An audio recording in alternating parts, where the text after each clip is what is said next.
Assalamualaikum, perkenalkan saya Delia Eka Permata dari Program Studi Pendidikan Islam Noksyadini Fakultas Ilmu Tarbiyah dan Keguruan UIN Sunan Kalijaga Yogyakarta.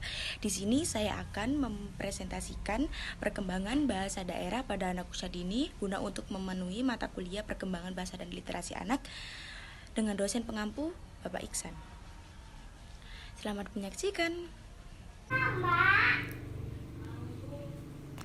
Perkembangan bahasa daerah pada anak usia dini. Masa kanak-kanak adalah masa yang paling tepat untuk mengembangkan bahasa karena masa kanak-kanak berada dalam fase pertumbuhan dan perkembangan yang paling pesat. Masa kanak-kanak ini disebut dengan istilah The Golden Age, yaitu masa keemasan. Pada masa ini, berbagai potensi yang ada dalam diri manusia berkembang dengan pesat. Menurut Padmonodewo 2008, perkembangan bahasa pada anak secara perlahan beralih dari melakukan ekspresi suara lalu berekspresi dengan berkomunikasi dan dari hanya berkomunikasi dengan menggunakan gerakan dan isyarat untuk menunjukkan keinginannya, berkembang menjadi komunikasi melalui tuturan yang tepat dan jelas. Tahapan perkembangan anak yang diungkapkan melalui pikiran dan menggunakan kata-kata melalui pikiran dan menggunakan kata-kata yang menandakan meningkatnya kemampuan dan keterampilan anak sesuai dengan tahap perkembangannya. Berikut adalah contoh keragaman budaya di Nusantara. Bahasa daerah penting untuk diperkenalkan kepada anak sejak dini, sebelum anak-anak mengenal bahasa yang lain. Berikut ini beberapa alasan penting mengenalkan bahasa daerah pada anak sejak dini. Yang pertama, bahasa daerah adalah bahasa warisan nenek moyang.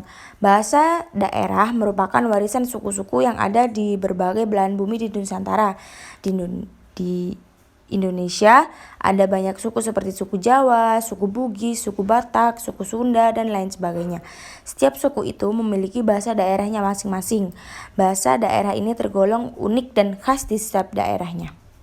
Kedua, bahasa daerah memiliki tingkatan bahasa. Tingkatan bahasa daerah biasanya digunakan sebagai sarana untuk mengatur bagaimana sebaiknya orang berbicara. Dalam bahasa Jawa ada dua tingkat yang dipakai, yaitu bahasa Nguku dan bahasa Kromo.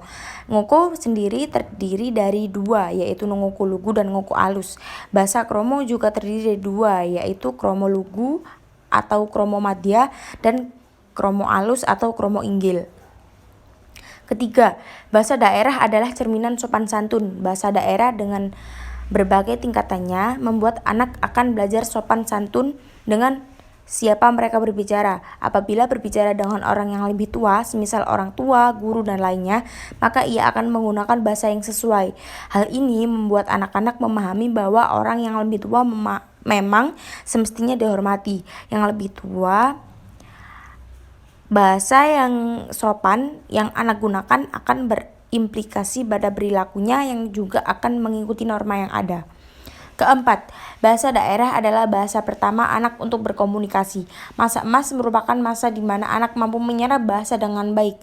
Orang tua yang ingin mengenalkan bahasa asing sebaiknya menunggu anak siap. Mengenalkan bahasa asing juga baik, asalkan anak telah memiliki bahasa pertama anak yang dipahami. Kenapa harus demikian? Karena anak membutuhkan media komunikasi berupa bahasa awal agar anak mampu berinteraksi dengan lingkungan sosial yang menggunakan bahasa ibu yang sama. Apabila anak dijejali dan dipaksa harus menguasai bahasa asing di tahun awal kehidupannya, maka ia akan mengalami fase kebingungan bahasa.